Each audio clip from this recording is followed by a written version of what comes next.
apapun yang Tuhan kerjakan dan lakukan dalam hidupmu, tidak perlu promosi diri. Tuhan yang akan sebarkan. Kalau kita bisa ikut dengan Tuhan, dengan rendah hati di tempat tersembunyi, Tuhan akan broadcastkan apa yang Tuhan kerjakan di hidup kita. Itu Tuhan.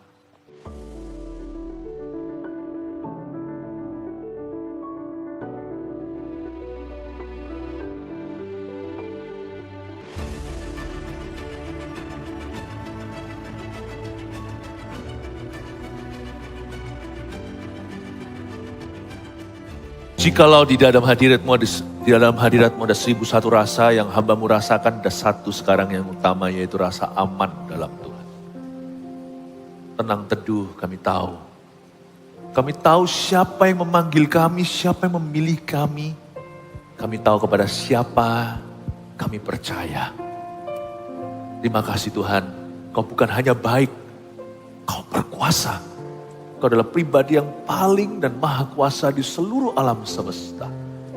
Kami dapat menyebutmu Bapa, karena Yesus, karena pengorbanan Yesus mempersatukan kami kepada Allah. Terima kasih ya Bapa. Kami bangga, kami bersyukur punya Engkau. Kami tahu apapun yang kami perlukan dan akan perlukan, Tuhan sudah dan telah sediakan. Kami mau beriman. Kami tidak mau goyah. Kami tahu Tuhan Yesus, jiwa kami baik-baik di dalam tangan Tuhan. Apapun yang kami alami dan lalui di hidup ini, it is well with my soul. Jiwaku baik-baik saja, karena ada Kristus di dalamnya. Kuatkan jemaatmu, berkati umatmu dengan firman yang sungguh-sungguh. Sampaikan sabdamu, Yesus Kristus, Tuhan dan Juru Selamat kami. Sembunyikan hambamu di balik salibmu. Dalam nama Yesus. Amin. Tuhan memberkati. Berikan tepuk tangan untuk Tuhan Yesus. Shalom semua. Silakan duduk. Puji Tuhan. Buka bersama dengan saya di Efesus pasal 3. Efesus adalah sebuah kota besar zaman dulu, metropolitan. Sekarang masih ada sisa-sisa gerejanya, 7 gereja di Turki. Saya belum pernah ke sana, saya rencana suatu hari. Tapi sisa-sisanya kelihatan ternyata gereja itu dulu pernah jaya. Kata orang sih, saya nggak pernah melihatnya. Tapi masih ada sisa-sisa kayak ada marmernya atau apa. Tapi bukan gedung bangunannya. Efesus memang menjadi gereja yang bukan hanya di kota metropolitan, menjadi mega church di zaman itu. Luar biasa, Paulus pernah ada di sana 3 tahun melayani, nggak tanggung. Biasanya dia misionaris keliling-keliling. Kali ini dia tinggal di sana 3 tahun loh. Itu terlama dalam sejarah pelayanannya. Paulus itu kebanyakan jalan. Tapi kali ini dia tinggal di situ bukan hanya sebagai rasul atau misionaris, tapi sebagai gembala sidang. Betapa hokinya, betapa beruntungnya orang-orang Efesus digembalakan oleh Paulus. Dan selama 3 tahun di sana dia membapai umat Tuhan di situ, bertumbuh. Gereja Efesus ini juga luar biasa. Pertama kali sepanjang sejarah gereja, untuk pertama kalinya di antara gereja mula-mula, gereja itu keluar dari zona nyaman. Dari sinagoga. Sinagoga itu apa? Sinagoga adalah tempat ibadah Yahudi untuk beberapa kakak. Kira-kira 7-10 kepala keluarga bisa kumpul. Jadi satu, disitulah ada ruang ibadah. Karena mereka nggak ada bait Allah kan, sudah runtuh karena perang. Jadi Efesus ini pertama kalinya dari sinagoga buat Yahudi atau yang non-Yahudi biasanya hanya di rumah-rumah. Dulu belum ada gedung gereja lonceng apa seperti gereja zaman-zaman kuno itu bangunannya. Dengan kaca-kaca yang mosaik itu, yang warna-warni, ada gambar-gambar cerita Alkitab. Belum ada yang gituan, itu masih nanti beberapa ratus tahun kemudian. Dulu kalau gereja-gereja non-Yahudinya, di luar Yerusalem terutama, itu mereka itu beribadahnya di rumah-rumah. Tapi Paulus tuh berani loh, visionaris dia. Dia bawa gereja dari yang namanya sinagoga untuk Yahudi dan rumah-rumah untuk orang Yunani. Dia bawa masuk ke ruang universitas, sebuah auditorium. Gak pernah terjadi sebelumnya. Itu namanya Tiranus kalau kita baca di Kisah Para Rasul.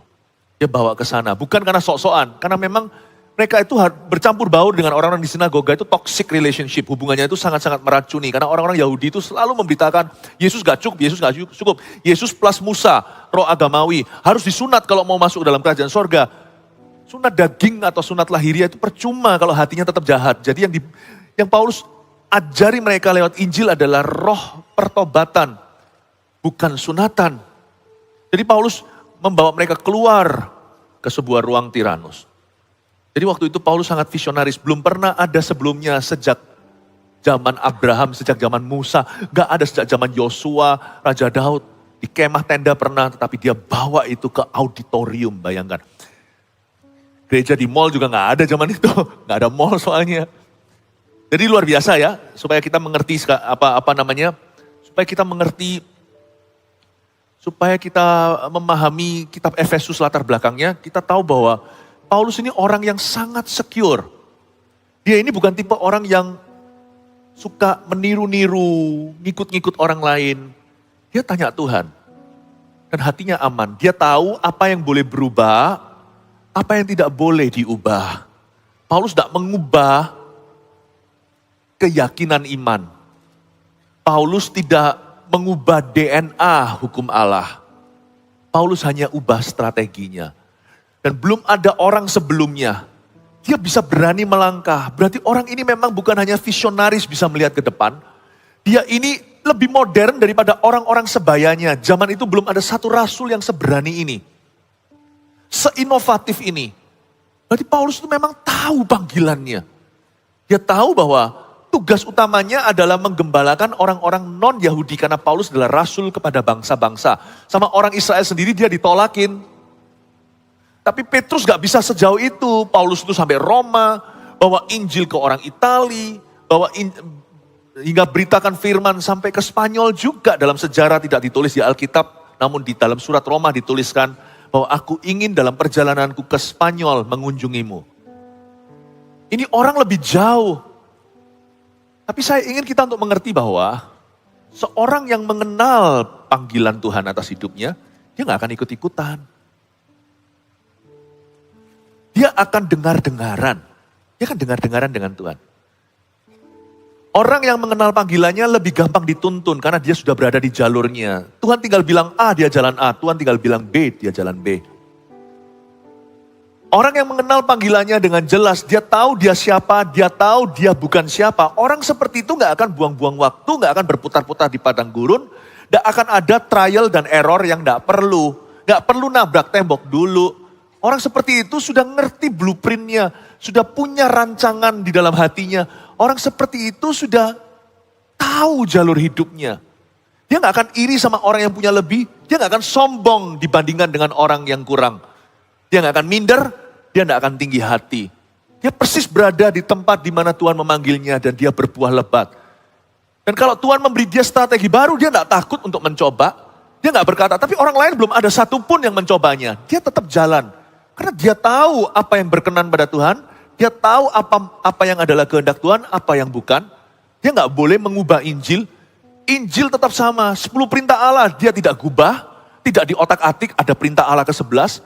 Paulus tahu mana yang jangan diotak-atik. Tapi dia mengerti strategi. Kalau yang ini gak perlu aku ikut-ikutan. Saya gak apa-apa kok jadi yang pertama kali mencobanya. Dan orang seperti ini punya hikmat. Seorang yang mengenal panggilannya. Tapi saya gak mau ajak Anda lihat strateginya dulu. Saya ingin Anda mengintip karakter Paulus. Seorang yang mengenal panggilannya itu kayak apa sih rasa amannya? Mari kita baca terlebih dahulu ayat 1-13. Itulah sebabnya aku ini Paulus, orang yang dipenjarakan karena Kristus Yesus untuk kamu, orang-orang yang tidak mengenal Allah. Memang kamu telah mendengar tentang tugas penyelenggaraan kasih karunia Allah yang dipercayakan kepadaku karena kamu. Yaitu bagaimana rahasianya dinyatakan kepadaku dengan wahyu seperti yang telah kutulis di atas dengan singkat. Apabila kamu membacanya, kamu dapat mengetahui daripadanya pengertianku akan rahasia Kristus. Berhenti di sana dulu. Coba saya jelaskan satu persatu. Ayat 1, Petrus berkata begini. Ini rahasia panggilan orang-orang yang bukan Yahudi. Paulus menjelaskan kepada gereja di Efesus bahwa dia tahu, he knows what he was doing. Dia ngerti dia itu mau ngerjakan apa di tengah-tengah mereka. Itulah sebabnya aku ini Paulus, orang yang dipenjarakan karena Kristus Yesus untuk kamu orang-orang yang tidak mengenal Allah. Ada 2 bagian dalam satu ayat. Pertama dia cerita kalau dia dalam penjara. Betul, surat Efesus ini adalah surat dari penjara. Paulus sedang berada di tahanan rumah di Roma. Jadi Paulus memang di dalam penjara. Kalau siang dia bisa bebas, malam hari dia harus diborgol satu tangan di dia, borgolnya di dia, satu tangan lagi borgolnya di tentara. Paulus itu nyewa rumah sendiri, Kisah Para Rasul pasal 28. Paulus itu sewa rental dengan uangnya sendiri dan dia terima orang-orang siang hari untuk ketemu, untuk konsultasi. Dia beritakan Injil sekaligus mengkonselingi. Luar biasa ya. Dan salah satu yang dia tulis ketika dia di penjara rumah di Roma adalah surat kepada jemaat di Efesus yang dia tinggalkan. Yang dia pernah tinggal bersama dengan mereka 3 tahun lamanya. Sedangkan di Korintus dia pernah tinggal hanya 1,5 tahun saja. Paulus sangat cinta sama Efesus. Paulus itu milik banyak gereja, Paulus itu milik banyak bangsa. Gak ada satu gereja yang bisa mengatakan dia milik kami. Banyak gereja itu menganggap dia bapak. Tapi kalau bisa disebut satu sidang yang dia adalah gembalanya, sungguh tenan, sungguhan. Yang jadi gembala sidang, kalau Paulus bisa menjadi gembala sidang di satu tempat, maka Efesuslah jemaatnya. Paulus sangat cinta sama mereka. Karena itu Paulus tulis gini, aku sedang di penjara. Zaman itu kan gak ada TikTok, gak ada Instagram. Orang gak tahu dia di mana. Jadi Paulus tulis surat, aku ada di penjara. Itulah sebabnya aku ini Paulus orang yang dipenjarakan. Kalau berhenti di situ, semua orang berkata, oh pastor, kasihan pastor. Menangis semua, tapi Paulus itu karena orangnya aman sama Tuhan, dia tahu dia ini dipanggil untuk apa, dia gak suka dibelas kasihani. Orang yang aman dengan panggilannya, tidak akan menarik perhatian ke dirinya. Karena dia sedang OTW, on the way, dia sedang berbuat sesuatu, malah justru kalau orang terlalu banyak perhatikan ke dirinya, malah jadi halangan dan rintangan dalam hubungannya dengan Tuhan. Tuhan itu maha cemburu loh. Dia bisa cemburu loh kalau orang terlalu banyak mikirkan kita, sekalipun kita gembala sidang, sekalipun kita adalah pastornya, sekalipun kita adalah leadernya, sekalipun kita adalah suaminya, sekalipun kita adalah papanya. You are not the lakon. Di dalam cerita hidupmu, Yesus lakonnya, misi Yesus di hidupmu itulah tugas utama. Dia harus makin bertambah, ku harus makin berkurang. Nama Yesus saja disembah, ku di baris paling belakang. Kalau ke gereja hari Minggu, datanglah ke depan. Usahakan jangan telat, jangan terlambat. Supaya di depan sini itu lebih gampang konsentrasinya. Tapi kalau bicara tentang perhatian orang-orang di dalam hidupmu, duduklah di baris paling belakang. Perhatikan mereka dulu. Dan setelah mereka, sebelum mereka, dan setelah mereka, perhatikan Kristus yang terutama. Dia gak suka tarik perhatian. Dia gak mau juga orang-orang menangis untuk dirinya. Oh kasihan. Dia gak suka dibelas kasihan. Lihat ya, orang yang aman sama Tuhan, ya tahu panggilan hidupnya itu apa. Di ibadah sebelumnya saya jelaskan, Tuhan sudah memilih kita sebelum dunia dijadikan loh. Sebelum Anda dilahirkan itu Tuhan sudah tahu suatu hari akan ada orang seperti Anda. Ya Anda itulah, ya kita ini, Tuhan udah tahu. Makanya di ibadah sebelumnya saya jelaskan, tanyalah sama Tuhan tiap hari. Jangan hanya minta berkat, minta pertolongan, minta penghiburan. Tanya sama Tuhan, why am I here? Kenapa aku ada di dunia ini? Kenapa? Tanya sama Tuhan. Karena kita tidak pernah diselamatkan untuk sia-sia. Karena Paulus tahu panggilan hidupnya. Dia gak suka dibelas kasihani. Don't cry for me, Argentina. Makanya itu kalau Anda baca sekali lagi, dia kan di sini kasih kabar. Dia kan di sini memberitahu kabar buruknya dulu. Seperti orang kalau tanya sama Anda, ayo saya punya good news sama bad news, mau mana dulu? Paulus langsung buka beritahu dengan bad newsnya. Dia berkata, itulah sebabnya aku ini Paulus orang yang dipenjarakan. Tapi berhenti. Gak berhenti di sana. Lanjutnya, karena Kristus. Lihat ya. Kalau dia memang perlu cerita tentang keadaannya atau alias curhat. Dia gak pernah curcol. Ini bahasa anak-anak muda sekarang memang rumit. Kalau orang tua gak ngerti mungkin curhat. Dia gak, kalau sampai dia betul-betul ceritakan keadaannya. Selalu bertujuan. Paulus tuh gak pernah iseng. Kalau dia harus menarik perhatian orang kepada dirinya, dia akan tarik perhatian itu ke Tuhan.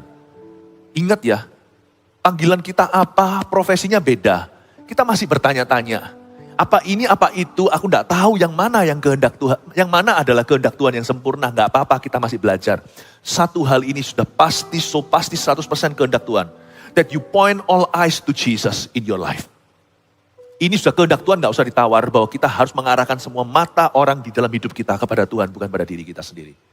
Jangan pernah curi perhatian dari Tuhan. Jangan pernah curi perhatian orang lain di dalam pelayanan, di dalam pekerjaan, waktu suksesmu. Kita ini hanya bulan. Tuhanlah matahari sesungguhnya. Kita hanyalah pantulan.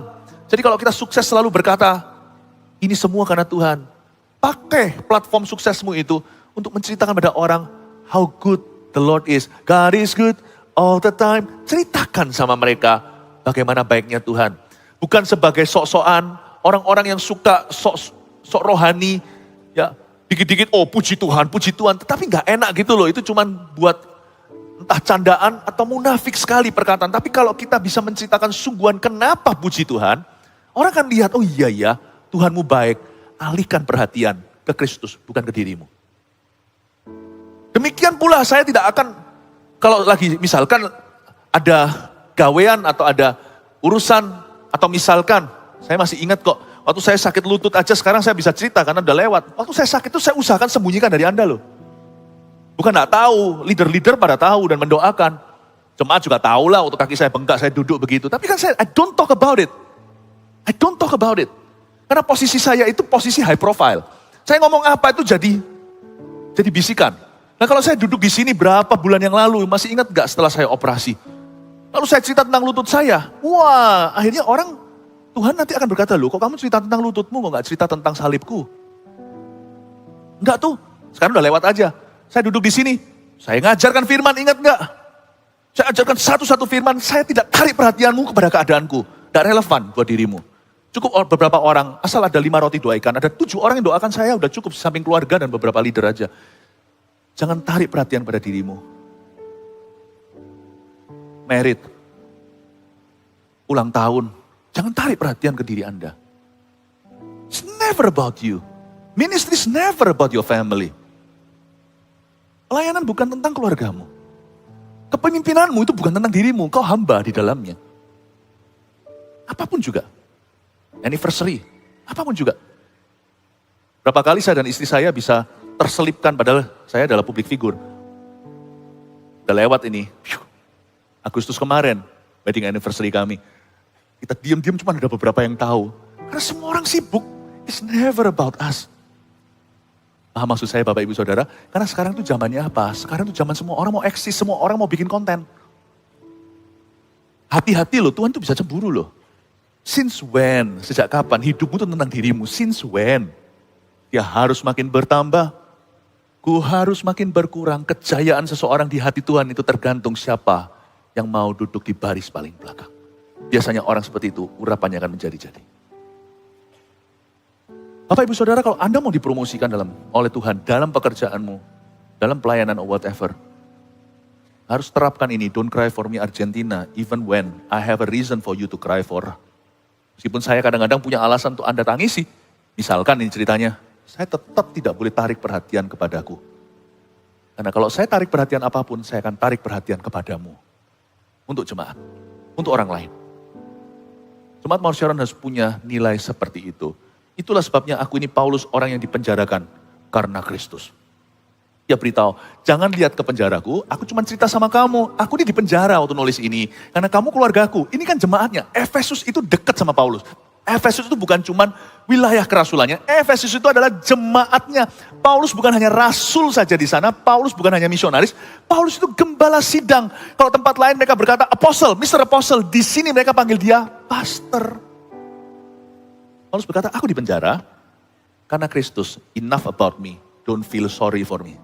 Cukup tentang aku, gak usah kalian merasa kasihan gimana, gak perlu. Lalu dilanjutkan, yang dipenjarakan karena Kristus Yesus untuk, ayo siapa? Kamu, lihat itu arahnya kemana. Untuk kamu, orang-orang yang tidak mengenal Allah atau orang-orang non-Yahudi Gentiles bahasa Inggrisnya. Dia berkata, ini intinya, aku ngalami ini supaya kamu maju. Orang-orang yang belum mengenal Allah, non-Yahudi, gimana CG-nya? Dia tanya, gimana CG-nya selama tidak ada aku ini gimana? Kalian baik ya? Oh ya sekarang siapa pemimpinnya? Bergulirlah pembicaraan lewat surat itu seolah-olah. Kalau ada telepon pasti Paulus sudah on the phone. Dan cerita akhirnya mereka gak bicarakan tentang kepenjaraannya. Mereka berbicara keadaannya. Iya Pak Paulus begini. Kami ada isu begini, ada isu begitu. Menurut Anda gimana? Kalau Anda manajer yang baik di tempat kerja, Anda orang Kristen, Anda tidak datang ke sana, tarik perhatian pada dirimu. Dengan demikian melemahkan organisasi dan bisnismu. Perhatikan orang yang Anda pimpin. Kalau Anda direktur, perhatikan manajermu. Kalau Anda manajer, perhatikan bawamu. Kalau Anda bukan manajer atau direktur, Anda punya pekerjaan yang sederhana, perhatikan orang di sebelah kanan kirinya. Itu adalah ujian Allah dalam hidupmu. Apakah kita menganggap mereka lebih penting dari kita? Kalau mereka yang sudah Kristen, sudah anak Tuhan, bagaimana kita jadi berkat buat mereka? Kan kita bahu-membahu bekerja. Dan kalau ada yang belum Kristen di sana, bukan anak Tuhan, Tuhan akan tanya, what have you done? Sudahkah Anda menabur kasih karunia, kasih Kristus kepadanya? Bukan memaksakan agama, sudahkah kau berusaha minimal mendoakan, tanya kayak ada sesuatu yang bisa didoakan, lihat cara. Kalau orang itu ada mau kan, ada jalan. Coba lihat, apakah dia kebetulan ada sesuatu yang kiranya Anda bisa doakan. Nanti kan Tuhan buat Anda peka dan melihat kesempatan. Waktu Anda doakan mungkin Tuhan jamah. See, it's always about people around you. Selalu tentang orang-orang di samping kiri kananmu. Inilah sifat seorang hamba Tuhan yang tulen, dan seorang yang mengenal panggilannya dari Tuhan. Tidak perlu diperhatikan, tidak perlu belas kasihan. Coba ngomong kanan kirinya, don't cry for me Argentina. Apa toh itu? Mungkin beberapa yang muda-muda gak ngerti itu lagu lama. Untuk kamu orang-orang yang tidak mengenal Allah. Ayat 2, memang kamu telah mendengar tentang aku, tentang tugas penyelenggaraan kasih karunia Allah. Yang dipercayakan kepadaku karena kamu. Yaitu bagaimana rahasianya dinyatakan kepadaku dengan wahyu seperti yang telah kutulis di atas dengan singkat di pasal sebelumnya dia tuliskan. Ayat 2 Paulus berkata, hey guys, bro and sis, memang kamu telah mendengar tentang tugas penyelenggaraan kasih karunia Allah. Meskipun Paulus itu dipenjara di Roma, Italia, ini Turki. Jadi kalau dalam peta dunia, Turki itu masih adalah Turki adalah sebuah negara yang aneh sekali. Satu-satunya negara kali ya, yang benua Eropa dan Asia ketemu di satu negeri. Nah setelah itu dia pergi west, pergi ke arah barat. Dan semakin barat situ sampai ke Italia atau Italia.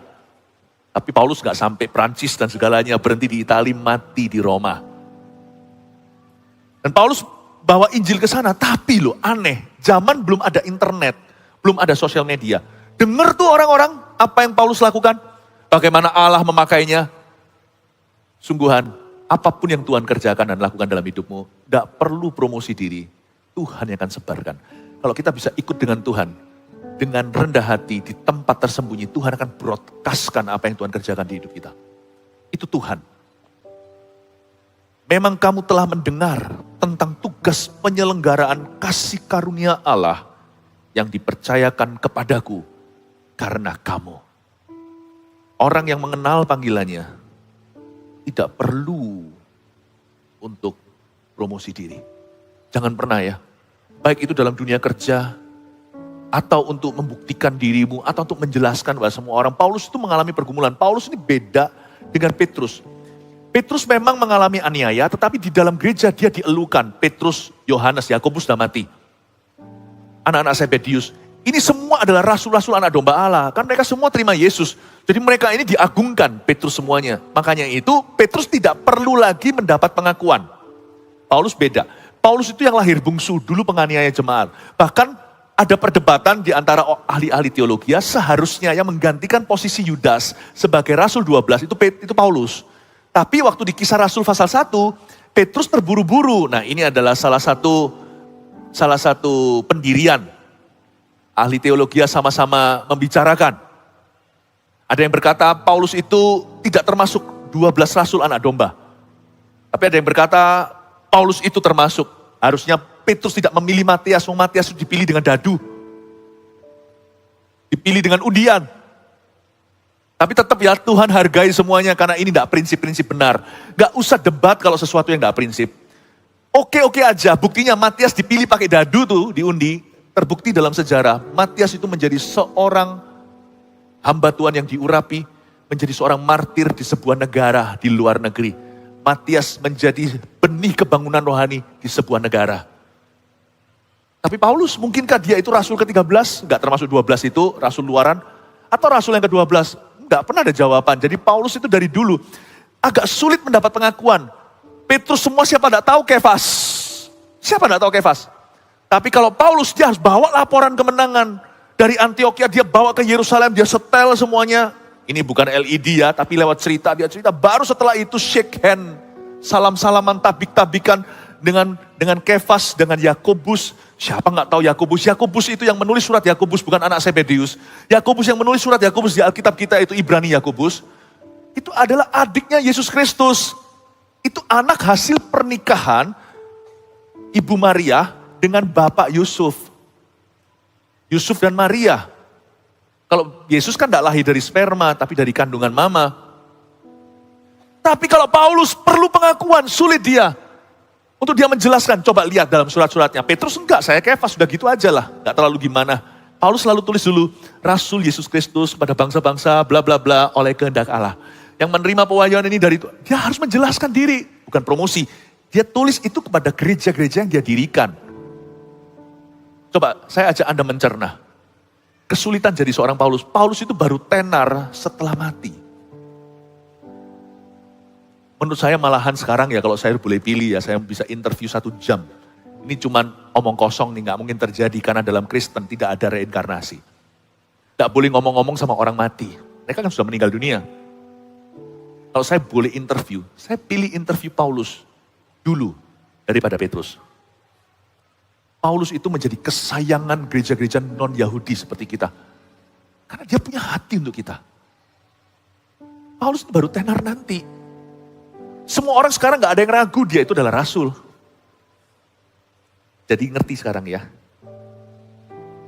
Ayat 2 ini, Paulus ngomongnya nyantai. Memang kamu semua kan sudah mendengar tugas penyelenggaraan kasih karunia Allah yang dipercayakan kepadaku karena kamu. Dia gak membela kerasulannya, cuma 1 ayat aja. Dia berkata kamu sudah dengar lah, gak usah cerita. Ini Bapak Ibu, if God calls you to do something, kalau Tuhan memanggilmu melakukan sesuatu, you don't have to explain yourself. Gak perlu menjelaskan diri sendiri. Apalagi promosi diri, jangan jadi orang kayak begitu. Gak usah. Kalau kita punya bisnis atau pekerjaan, lakukan aja sebaik-baiknya. Promosi itu datang dari Tuhan, gak usah demonstrasi segala. Nanti pasti akan diberi sama Tuhan Yesus. Misalnya dalam sebuah pekerjaan, kalau Anda punya produk sesuatu, Anda kerjakan sebaik mungkin. Ditambahkan servis yang excellent juga kalau bisa 5 star. Bintang 5 servisnya. Nanti lihat ya, promosi dari Tuhan. Tuhan yang akan kirim pelanggan. Tuhan yang akan mengindahkanmu dengan memberimu kemurahan dan kebajikan. Bukan hanya pengusaha, bukan hanya orang yang, termasuk orang yang bekerja. Tuhan tuh tahu bagaimana berbuat baik kepada orang-orang yang mengabdi kepadanya. Pada orang-orang yang setia, pada orang-orang yang rendah hati. Jangan promosi diri. Justru ketika tidak ada orang yang melihat, lakukan seolah-olah seperti ada orang yang melihat. Lakukan itu kalau memang itu sudah menjadi job deskripsimu, lakukan seolah-olah kau lakukan untuk Tuhan, bukan untuk manusia. Gak perlu kita promosi apa-apa. Selama kita bagus, barang bagus gak bisa disimpan lama-lama, cepat lambat akan jadi rebutan. Cepat lambat. Saya sebagai pengkhotbah, kita kan jalurnya beda. Saya bolak-balik loh di awal-awal pelayanan saya itu. Sampai sekarang masih ada insiden-insiden seperti itu. Saya masih ingat pernah sekali saya datang sebuah tempat, ini di luar negeri nih, tapi waktu zaman sebelum saya dibawa Tuhan ke bangsa-bangsa. Tapi melewati waktu itu jalur pekerjaan yang kami lakukan, saya ketemu dengan beberapa grup orang yang kebetulan orang Kristen dan mereka tahu saya ini sekolah Alkitab. Jadi belum seperti hari inilah ya, Tuhan angkat kita semua gereja, kita belum. Saya masih ingat kok saya datang ke sebuah pertemuan, sama-sama dengan 1 orang. Jadi ada, ya itu miskomunikasi antara mereka sendiri, tapi saya jadi korban perasaan, paham maksud saya. Saya sudah datang pakai dasi, malu enggak? Udah bawa Alkitab saya. Datang sama-sama begitu, bosnya bukanlah, pendetanya gitulah ya. Bukan bosnya tapi pemimpinnya gitu, minta saya. Tapi ternyata kolonelnya nggak mau. Kolonelnya sudah menjadwal dirinya, dia yang harus khotbah. Jadi di situ saya datang loh. Dalam hati, loh khotbah enggak nih, jadi enggak ngomong loh ya. Enggak lucu loh, saya sudah datang begitu pakai dasi ternyata enggak. Bayangin loh, perasaan gua gimana. Naik ke atas itu disikat sama kolonelnya. Kolonelnya berkata, ya gini lah, kita itu mestinya harus mendengarkan gini, enggak perlu dari orang Indonesia, enggak perlu. Saya itu digituin, saya di sana, semua orang masa enggak tahu. Saya pelan-pelan tanpa menarik perhatian copot dasiku. Bola balik saya digituin. Tapi Tuhan bilang gak usah, gak apa-apa. Kalau kamu barang bagus, cepat lambat nanti akan antri. Gak usah datang-datang, mau pelayanan saya. Gak usah. Just keep preaching the word. 10 orang, 1 orang, mau 1000 orang, 1.000.000 orang, mau cuma 1 orang, setengah orang pun, orang yang setengah hati, orangnya 1 tapi hatinya setengah. Kabarkan Injil. Saya bolak-balik digituin. Sampai hari ini masih bisa? Masih kadang-kadang digituin orang. Mungkin tidak dalam skala yang sama, tapi skala yang besar. Gila ya. Tidak usah promosi diri, nggak usah tersinggungan jadi orang. Barang bagus, kalau memang bagus nggak bisa disimpan lama-lama. Barang jelek juga kalau disimpan lama-lama juga ketahuan. Nggak perlu promosi diri. Kalian kan sudah dengar, Paulus dulu nyantai, kalian kan sudah dengar kan tugas penyelenggaraanku? Ya sudah. Lanjut dia tulis surat untuk kebaikan mereka. I love this guy. Andai kata semua anak-anak Tuhan seperti ini kan nggak ada tukaran. Nggak ada konflik yang nggak perlu. Nggak ada insecurity atau perasaan tak aman. Tidak ada persaingan. Nyantai aja lah. Tuhan yang manggil aku di sini. Aku enggak iri kok sama orang yang punya pekerjaan yang seolah seperti lebih dihargai atau lebih mulia. Enggak apa-apa. Kalau aku dipanggil di sini, ada hokiku sendiri di sini, ada keuntungannya sendiri. Aku berada di sini itu ada hal-hal tertentu yang orang lain enggak punya miliki, enggak punya akses seperti aku miliki. Yang punya museum sama janitor atau yang saya lihat ya kadang-kadang ya. Saya pernah datang museum, saya suka museum. Tapi kalau di Indonesia kan jarang ada yang museum gimana. Orang paling pangkat itu bukan cuma yang punya museum. Yang bawa sapu pel-pelan itu. Di sini ada kartu, itu kartu bisa buka. Kamar manapun juga. Yang punya museum datang setahun sekali aja gak pernah.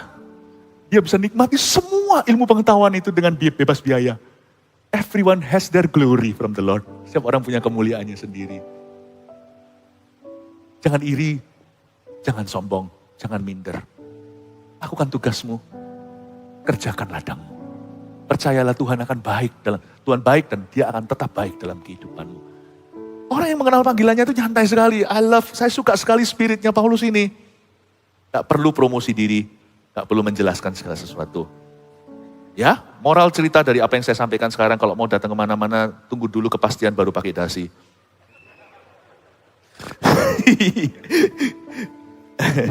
Tapi gak usah saya ngucap syukur loh, karena saya dibuang di situ, jadi saya sekarang ada di sini. Kalau saya tidak dibuang, ada di sini. Yaitu bagaimana rahasianya dinyatakan kepadaku dengan wahyu, seperti yang telah kutulis di atas dengan singkat. Apabila kamu membacanya, kamu dapat mengetahui daripadanya pengertianku akan rahasia Kristus. Yang pada zaman angkatan-angkatan dahulu tidak diberitakan kepada anak-anak manusia, tetapi yang sekarang dinyatakan di dalam roh kepada rasul-rasul dan nabi-nabinya yang kudus. Yaitu bahwa orang-orang bukan Yahudi karena berita Injil turut menjadi ahli-ahli waris dan anggota-anggota tubuh dan peserta dalam janji yang diberikan dalam Kristus Yesus. Berhenti di sana, tak jelaskan karena ini enggak mudah untuk dimengerti kalau secara awam kita baca. Paulus bilang gini, penyelenggaraan tugasku itu adalah ada hubungan dengan orang-orang non-Yahudi. Yang pada zaman angkatan dulu, mereka itu tidak termasuk dalam perjanjian Allah Israel. Tapi sekarang dinyatakan dalam roh, garis bawah itu, dalam roh R huruf besar, dalam Roh Kudus. Kepada rasul-rasul dan nabi-nabinya yang kudus. Apa toh? Pernyataan apa? Zaman sekarang kita biasa lihat gereja di Amerika, di Afrika, di Asia. Zaman dulu nggak ada. Zaman dulu orang itu umat Tuhan, Israel ya khususnya, umat Tuhan perjanjian lama baru mentas ke perjanjian baru. Mereka percaya bahwa yang namanya Allah Israel itu eksklusif untuk Allah Israel, untuk Israel. Jadi the thought, ide bahwa nanti akan ada orang-orang yang menyembah Allah Israel dari bangsa-bangsa lain itu tidak pernah terpikirkan. Sebagaimana zaman dahulu orang belum punya televisi, tidak ngerti bahwa suatu hari kita bisa duduk di ruang tamu kita, lihat seluruh dunia. Itu kalau Anda ceritakan zaman dulu, orang berkata, you gila ya. Seorang hamba Tuhan pernah menubuatkan, Alexander Dowie, seorang hamba Tuhan yang dipakai Tuhan dengan kuasa, kira-kira di tahun, entah perbatasan 1800-1900an, kalau saya salah maafkan, saya lupa tepat tanggalnya. Orang ini dipakai Tuhan dengan begitu dahsyat. Di zaman belum ada teknologi seperti hari ini, orang ini udah bisa menubuatkan sesuatu. Dia sebenarnya adalah seorang rasul yang punya karunia kenabian. Dia punya karunia prediksi yang cukup tajam. Tapi waktu itu dianggap orang menghayal. Dia pernah membawa membawa mission trip zaman itu nggak ada mission trip orang bawa ratus pun nggak ada, dia bawa ribuan waktu itu pergi ke kota besar mana saya lupa. Tapi di dalam cerita itu dia bawa dan tempat itu penuh sampai seperti di New York gitu, penuh sekali. Ini orang berkali-kali mau dibunuh nggak bisa, mau diledakkan dengan serbuk eksplosif nggak nyala. Ini orang pajangan di rumahnya bukan Vigora, tapi kruk orang, kursi roda, semuanya dipajang di mana-mana di rumahnya. Jangan tiru-tiru begini, agak aneh menurut saya. Itu adalah trofi atau pialanya dia, orang-orang yang semua sembuh dalam pelayanannya. Dan dia mengeluarkan sebuah statement pernyataan yang membuat semua orang tercengang, maksudnya apa? I prophesy, dia berkata, aku nubuatkan suatu hari, semua orang akan mendengar Injil langsung bersamaan di rumahnya. Dia bilang, orang-orang semuanya di belakangnya mungkin gak ngomong, gak tega, tapi banyak berkata, mungkin dia sudah hilang warasnya. Hari ini nyalakan, cerek, jangankan TV, sekarang langsung di HP, di ujung tangan. Langsung bisa berkata, shalom, selamat datang. Di Before 30 atau apalah, saat teduh bersama, langsung des di setiap rumah. Zaman itu mana ada. Makanya orang ini menurut saya adalah orang yang visionaris. Paulus juga sama. Semua orang tidak ngerti bahwa Allah Israel itu untuk seluruh dunia. Sehingga dia waktu itu mencetuskan bahwa akan ada gereja di bangsa-bangsa. Semua orang berkata, ini adalah seorang rasul yang lunatik. Seorang rasul yang gila. Tapi Rasul Paulus berkata, tidak, dalam roh aku menerima wahyu itu. Bapak Ibu Saudara, kita tidak punya wahyu ya untuk menulis Alkitab. Jangan percaya orang yang tiba-tiba berkata, Tuhan berkata, aku suruh tulis kelanjutan daripada kitab wahyu. Jangan didengarkan, please jangan buka pintu, jangan angkat teleponnya. Gak usah dibalas WA-nya. Kalau tiba-tiba ada orang yang korsleting lalu tiba-tiba kesetrum dan berkata, Yesus itu bukan satu-satunya jalan. Semalam, Yesus sendiri yang ngomong sama saya. Saya bilang, aku gak kenal yang Yesus itu. Karena Yesus yang ku kenal berkata, aku satu-satunya jalan. Kita gak punya wahyu untuk bisa mengubah apa kata Alkitab. Kita hanya bisa punya wahyu untuk memberi kita ide baru, kreativitas, strategi untuk melancarkan, melangsungkan, menggenapi apa yang sudah tertulis di dalam kitab suci. Paulus tidak mengubah patron gereja. Dia mengubah tempat pindah pertemuan mereka karena toksik dengan orang Yahudi. Dan Paulus mendapatkan sebuah pewahyuan bahwa bangsa-bangsa akan ada gereja-gereja. Gak pernah ada, Petrus pun gak terpikirkan. Mau tahu kapan Paulus terima wahyu itu? Ini kita bisa contoh. Tapi Paulus perbedaannya sama kita kalau dia terima wahyu apa? Paulus menulis kitab Efesus, Filipi, Kolose, 1-2 Korintus, Roma, semua. Kita nggak bisa nulis ayat Alkitab loh ya. Nggak boleh, jangan ditambah. Nanti diambil haknya dari pohon kehidupan. Kejadian sampai wahyu, cukup. Nggak usah ditambah, jangan dikurang. Tapi Paulus menerima wahyunya kapan? Paulus bertobat, dia nggak langsung khotbah. Dia bertobat, dia membela Injil, sampai mau dibunuh itu, ingat ya, di kota itu. Dia diturunkan dari tembok, dikerek dengan basket atau dengan bak, dengan basket. Diturunkan sampai ke bawah. Paulus hampir terbunuh. Paulus setelah itu pergi ke tanah Arabia. Di situ dia banyak di tempat Tuhan dan banyak berdoa. Bertahun-tahun di sana. Dan Paulus sebelum pergi sudah ditumpangi tangan sama satu orang namanya Ananias, bukan Ananias dan Safira. Waktu Paulus ditumpangi tangan, 3 hari kan, dia itu kan jadi buta. Waktu ditumpangi tangan, selaputnya jatuh, dia jadi melek lagi. Dan dikatakan di Alkitab, selain dia dibaptis selamkan, seperti yang akan kita lakukan nanti baptisan raya minggu depan, dia itu juga kepenuhan Roh Kudus. Disitulah Paulus yang sama yang menulis nanti di 1 Korintus 14, bahwa aku berbahasa lidah. 1 Korintus 12 tentang karunia-karunia Roh Kudus. Paulus yang sama, aku berbahasa roh lebih dari kalian semua. Lalu Paulus jelaskan tatanannya, bagaimana penggunaannya supaya tidak disalahgunakan. Paulus yang sama, dia penuh dengan bahasa roh. Jadi selama dia di tanah Arabia itu, dia banyak terima pewahyuan. Itulah ruang doa kita. Kalau Anda dan saya mau semakin tajam dalam panggilan, mesti masuk ke tanah Arabiamu. Saya masuk ke tanah Arabia saya tiap pagi. Saya berbahasa roh. Karena wahyu itu diterima dalam roh. Ini bukan jadi orang yang ngeroh. Saya jelaskan di ibadah sebelumnya bedanya ngeroh. Oh nggak boleh. Kita itu harus menyembah Tuhan dan berjalan dengan Tuhan dalam roh dan kebenaran. Gimana caranya jadi tulus seperti merpati namun cerdik seperti ular. Itu ada imbangnya. Nanti dengarkan sendiri. Tetapi maksud saya di sini, semua pewahyuan Tuhan tidak dalam daging. You cannot study for it.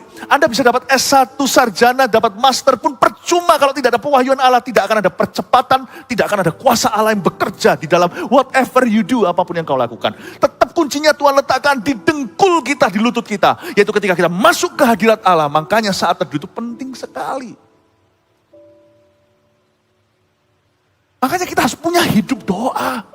Sebab wahyu seperti Paulus terima tentang bahwa di bangsa-bangsa lain juga bisa ada gereja. Orang tidak terpikirkan, itu Tuhan berikan ke Paulus. Karena Paulus yang paling getol, yang paling rajin cari Tuhan untuk bangsa non-Yahudi. Dia waktu masuk hadirat Allah, Tuhan tunjukkan plannya. Dan bahkan waktu Paulus mencatat di dalam ayat-ayat, di dalam surat-suratnya, kadang-kadang dia kutip perjanjian lama. Di situ dituliskan bahwa Paulus bisa menemukan dari ayat-ayat perjanjian lama, kata-kata janji Tuhan, bahwa bangsa-bangsa lain akan berbondong-bondong dan sebagainya. Hal-hal itu bisa bermunculan dalam pengajarannya. Karena Tuhan yang memberikan penerangan. Orang lain cuma lihat perjanjian lama. Petrus melihat perjanjian lama tapi nggak bisa kepikir sampai orang Itali. Tapi waktu Paulus baca perjanjian lama, dia bisa mikirkan kita. Des, diterangi. Tanpa mengubah arti ayat itu. Tapi diberikan target-target baru. Ini yang terjadi waktu kita masuk hadirat Tuhan. Alkitabnya sama di tanganmu seperti di tangan orang sebelahmu. Tapi ketika Anda membukanya, kalau memang Anda dipanggil di satu bidang tertentu, atau dipanggil sesuai dengan karunia tertentu, atau dipanggil di dalam lingkunganmu, ketika Anda buka, tiba-tiba Tuhan akan berbicara, des, dikasih highlight sama Roh Kudus, yang orang lain baca Alkitab yang sama, tidak menemukannya. Loh kok begini? Tidak menemukannya. Itu namanya wahyu. Itu namanya wahyu. Dan sebelum orang masuk ke hadirat Allah, Tuhan tidak wahyukan apa-apa dalam panggilan. Itulah sebabnya banyak orang Kristen yang stagnan dalam mengiring Tuhan. Karena mereka tidak masuk dan mencari Dia. Tuhan juga tidak wahyukan apa-apa. Bapak Ibu Saudara, kalau Anda mau mengalami kuasa Tuhan dalam hidupmu, sesuai dengan panggilan Allah atas hidup Anda, enter God's presence with your Bible. Bawa Alkitabmu, sujud di situ, cari wajahnya. Sebab ini dinyatakan kepadaku dalam roh. Kalau Paulus sih lebih, karena dia bukan hanya dinyatakan strategi, tapi Paulus juga diberitahu kepada Tuhan untuk menulis surat-surat yang akan menjadi Alkitab. Nah ini tidak akan Tuhan suruh kita lakukan yang sama. Sehebat-hebat siapapun juga orang Kristen hari ini, hamba Tuhan pun tidak akan tiba-tiba Tuhan berkata, sudah ada Filemon, kamu tulislah sekarang. Kan sudah ada Filemon kan? Tulislah kitab Filipus. Gak mungkin Tuhan ngomong gitu sama saya. Kalau ada yang ngomong sama saya suatu malam berkata, sudah ada kitab Filemon, sekarang tulislah kitab Filip Mantova. Saya akan tengking itu setan, itu bukan Tuhan. Tuhan tidak akan wahyukan Alkitab lagi. Untuk membuat Alkitab, firman untuk membuat Alkitab. Tuhan tidak akan wahyukan otoritas firman untuk menuliskannya kepada kita. Tapi otoritas firman untuk mengalaminya. Amin Bapak Ibu Saudara. Saya hanya mau memberitahu kepada Anda, saya barusan datang dari satu tempat. Saya mau beritahu kepada Anda, di tempat itu rumputnya hijau, airnya tenang, dan itu bukan New Zealand. Tempat itu hadirat Allah, yang sudah agak sedikit kering dan berdebu dalam kehidupan beberapa jemaat yang sudah gak pernah masuk ke sana. Beberapa di antara Anda struggle, sekarang lagi bergumul dengan sesuatu. Anda kok rasanya berputar-putar di padang gurun, tak beritahu. Aku baru pulang dari tempat perjanjianmu. Masa Pastor Philip, mana itu? Dari hadirat Allah yang tersapu bersih. Gak pernah kelihatan Anda di dalam sana. Setiap kali aku masuk ke situ, ada namamu tertulis reservasi untuk si ini, tapi tempatnya berdebu karena Anda sudah pernah masuk ke sana atau jarang. Atau masuk pun gak sedalam itu. Let me tell you, tempat itu masih tetap hijau rumputnya. Masih tenang airnya. Masalah hidupmu, ini adalah firman yang saya bawa di ibadah sekarang. Jawabannya sudah di dalam nunggu dari tadi. Anda kira gak ada jawaban lagi. Salah.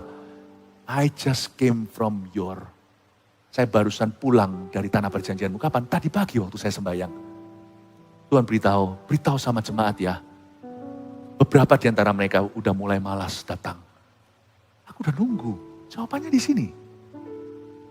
Tapi mereka struggle atau bergumul sendiri. Beritahu mereka ya, kamu bentar lagi akan keluar dari hadirat ini. Aku akan besertamu jalan. Nanti waktu kamu ngomong sama mereka, aku akan urapi kata-katamu. Beritahu sama mereka, kamu barusan kembali dari tanah perjanjian dan tanah jawaban mereka. Beritahu sama mereka, aku masih menunggu mereka di situ. Masuklah. Tuhan menantikan Anda. Ada jawaban. Puasalah kalau Anda sudah kedagingan. Puasa sekalian. Masuk ke hadirat Tuhan. Luangkan waktu. Biasanya langsung bangun tidurku terus mandi. Sekarang berdoa dulu. Mungkin tidak bisa 1 jam terlalu lama, kelamaan. Aku belum latihan.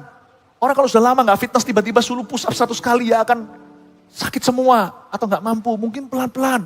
Mungkin mulai dengan 15 menit setiap pagi, 21 pasal dulu. Anda baca, renungkan. Nanti lihat ya, loh. Kok situasi hidupku berubah gini ya? Nggak langsung berubahnya itu 180 derajat. 180 ya? Kalau balik arah. Nggak langsung berubah 180 derajat. Tapi Anda mulai lihat, ini mulai berubah view-nya hidupku. Dulunya mengeluh, sekarang mulai ada kemenangan dalam rohku. Dalam roh Tuhan wahyukan. Bapak ibu saudara, masuklah dalam hadirat Allah. Coba saya tutup mata. Buka kacamata gini juga penglihatannya berkurang. Siapa di sini yang mulai bolong-bolong saat teduhnya? Hayo ngaku. 1, 2, 3 diangkat tangannya. Saya nggak lihat. 1, 2, 3. Angkat tangannya yang bangga. Pertobatan itu membanggakan. Coba sekali lagi. 1, 2, 3 diangkat tangannya yang mulai bolong-bolong saat itu. Makanya saya disuruh khotbah ini. Haleluya, kasih tepuk tangan untuk Tuhan Yesus. Masuk lagi ya. Tempatmu itu nanti bahasa Surabaya selak diambil sama roh jahat di sana. Ditutup pintunya. Cepat masuk. Tuhan sudah menunggumu. Saya tidak boleh memberi answernya. I'm not to speak to you. He will speak to you. Answernya, jawabannya sudah tersedia. Terakhir, saya lompat langsung ke ayat yang ke-13. Balik lagi ke sifat Paulus, dengan ini saya selesai. Sebab itu aku minta kepadamu, supaya kamu jangan tawar hati melihat kesesakanku. Bagus ini Paulus. Sebab itu aku minta kepadamu, supaya kamu jangan tawar hati melihat kesesakanku karena kamu. Don't cry for me Argentina tadi. Jangan feel sorry for me, jangan belas kasihani. Sudah. Paulus di ayat 13, karena dia bisa merasa. Kalau khotbah gini kan kita bisa back and forth, bisa kesini kesana, maksudnya bukan khotbahnya ngalor ngidul, bukan. Tetapi khotbahnya itu kita bisa merasa, ini feelingnya jemaat ke arah mana. Tiba-tiba kalau mulai kesini saya harus tekankan untuk arahkan ke sana. Anjing gembala kan begitu. Sama dombanya, ke kanan sedikit dia kiri kan, kiri ke kanan kan. Paulus waktu nulis surat, itu seperti berkhotbah. Dia rasa jemaat mulai khawatir, concern, mulai prihatin dengan kondisi Paulus. Gimana Paulus langsung dia sekak lagi. Sebab itu aku minta kepadamu. Supaya kamu jangan tawar hati ya melihat kesesakanku karena kamu. Karena kesesakanku ini bukan merendahkan hati di atas Monas. Ini bukan false humility. Ini bukan kerendahan hati yang pura-pura. Banyak orang berkata aku muliakan Tuhan, sebenarnya dimuliakan adalah dirinya. Tapi orang ini serius memuliakan Tuhan Yesus. Dan serius dia gak mau orang mikir soal Paulus. Jadi dia berkata, sebab itu aku meminta kepadamu supaya kamu jangan tawar hati melihat kesesakanku karena kamu. Sungguhanlah, aku ini serius. Karena, Paulus tambahkan ini jawabannya, membuat mereka jadi lega dan tidak mikirkan Paulus. Karena kesesakanku itu adalah kemuliaanmu. Ya Paulus, kenapa kalian harus prihatin sama aku? Gak usah. Kesesakanku ini jadi kemuliaan. Oh iya ya. Paulus tambahkan senyum di wajah mereka, dikasih smile, sweet smile in their face. Sudah, gak usah nangis. Sudah. Kalau nangis di zaman Tuhan gak apa-apa. Nangis karena aku pergi. Ngapain? Gak usah lah. Ada banyak hal yang perlu kita syukuri. Tenaga kalian pakai aja untuk hal-hal lain. Jangan pakai yang untuk begini. Karena kesesakanku adalah kemuliaanmu. Paulus berkata begini. Kalian gak usah sedih. Karena aku di penjara di Roma sekarang ini. Justru lahir kitab Efesus. Lahir kitab Filipi. Kitab Kolose. Dan surat Filemon. Tahukah Anda itu semua lahir di penjara Roma? Buku-buku Paulus yang mengubahkan miliaran manusia ini. Karena Alkitab terdiri dari 66 buku kan. Paulus menulis sebagian besar perjanjian baru. Dan karena kesesakannya di Roma itu di penjara. Paulus menulis Efesus, Filipi, Kolose, Filemon. Plus. Paulus ngomong sama mereka. Aku dulu sudah sempat ke Spanyol. Beritakan Injil di situ. Makanya sekarang Spanyol ada banyak kekristenan. Katolik, Kristen di situ. Ya memang sudah mulai menjadi. Di Eropa itu banyak kematian rohani. Kan sudah ribuan tahun. Perlu kita mungkin orang Asia untuk bawa Injil sekarang ke sana. Tapi lihat, Paulus berkata, lihat Injil tersebar kemana-mana. Don't cry for me Argentina. Ini bagus loh, ini buat semua maju. Dia nggak mau mereka nangis atau mereka merasa prihatin atau hati mereka tercuil karenanya. Aku nggak mau orang-orang itu terjamah karena aku, tapi terjamah karena Kristus. Salut Paulus. Salut. Kalau saya pakai topi, saya angkat topi saya sekarang. Kata, salut, sir. I respect you. Belajar dari Paulus ya. Please, mulai hari ini. Masuk hadirat Allah. Paulus pun terima wahyu di situ. Siapa kita? Dalam roh. Dia terima wahyu untuk panggilan hidupnya yang paling mulia. Yaitu mempersatukan orang-orang Yahudi dan non-Yahudi dalam satu gerbong. Namanya gereja. Thank you Paulus. Dan semoga akan ada orang-orang yang melanjutkan. Yang dapat wahyu-wahyu baru untuk membawa Injil lebih maju lewat kehidupannya. Dan itu semua ditemukan di ruang doa dan di lututmu. Masuk ke hadirat Allah. Tuhan sudah kangen sama Anda. Mari kita berikan tepuk tangan untuk Tuhan.